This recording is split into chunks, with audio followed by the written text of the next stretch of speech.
Okay, here we are again. We've gotten all of the springs out. We've gotten all of the, gosh, there had to be 100 little brads underneath here that were holding the thing up, and right along here. I mean, look at that wood is just shredded. I'm gonna have to use a wood stabilizer to be able to come in, wood hardener to come in and get that thing, where it's going to be able to be nailed again.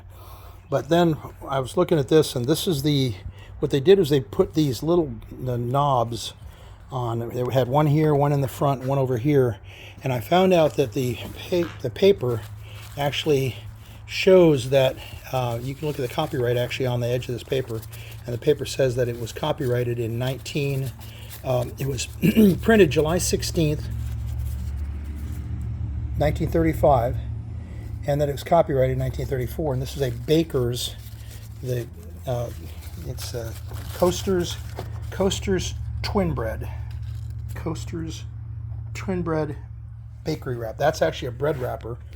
And they've got them here and here. See how that's actually tied in where if you bump against it, you're not going to feel the wood. And they had a big long one here.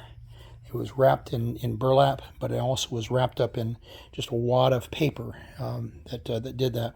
So we're going to have to come back with some kind of something to cushion that. I like that idea of cushioning it, but of course we're not going to use the same one, so we're going to have to come back with something that is a different material.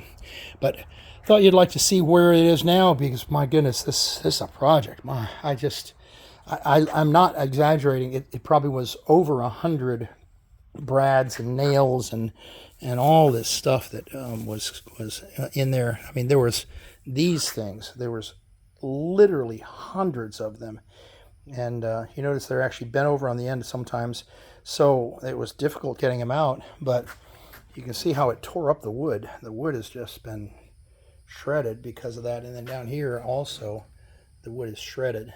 So I'm going to have to use wood hardener on it to bring that back so that it can. So this thing probably was recovered 2 or 3 times, and they didn't take the old stuff off. They just tacked more tacks on. So anyway, thought you'd like to see the process.